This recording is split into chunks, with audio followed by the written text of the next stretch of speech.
The last kind of factoring we're going to be talking about is called factoring using the structure of the expression we see. So take something like 2a to the fifth minus a to the fourth. You can factor out a greatest common factor there. They both have an a to the fourth in common.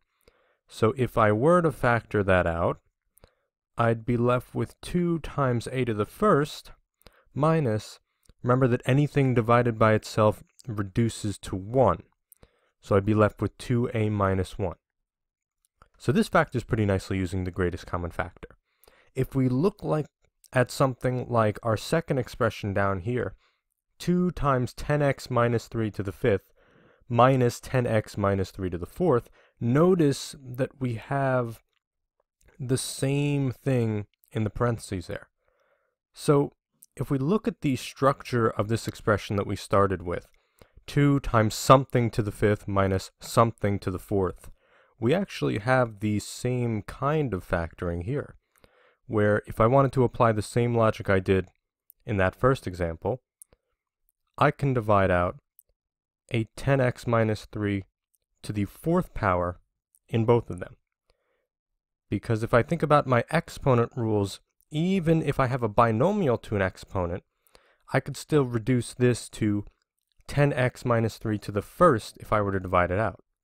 So in this instance, my greatest common factor is 10x minus 3 to the fourth. That's my GCF that I'm pulling out. And I still have that 2 hanging out in front with a 10x minus 3 to the first. And from that, I'm subtracting 10x minus 3 to the fourth divided by 10x minus 3 to the fourth. Remember, this is just something divided by itself, so it still reduces to 1 there. So in these cases, when you're factoring using structure, usually there'll be a little bit of simplifying you could do afterwards. So let's keep going. If I were to multiply that 2 into those parentheses there, I'd be left with 20x minus 6 minus 1, or if I simplify, just minus 7. So sometimes when you do this, there will be a GCF that you could pull out of the second set of parentheses, but if I'm looking at 20 and 7, there's nothing I can really do there. Another case that we consider is that if we have something that looks like a difference of 2 squares, remember that factors into the first something plus the second something times the first something minus the second something.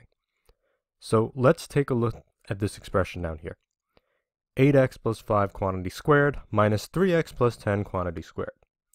It still is a difference, because there's a subtraction sign, of 2 perfect squares, because both of these binomials are squared. So by definition, they're perfect squares.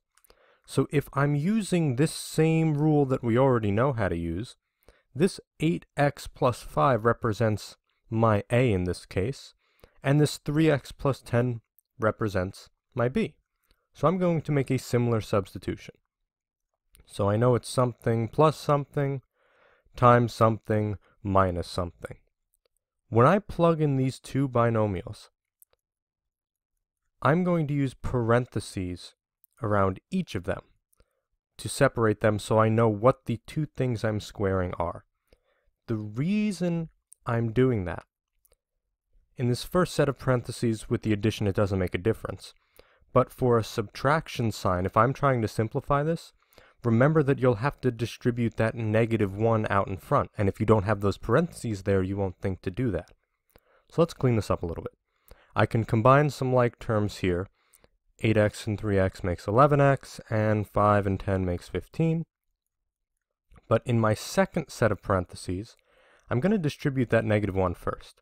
So -1 times 3x would make that a minus 3x, and -1 times 10 makes that a minus 10. So in my next step, when I'm simplifying,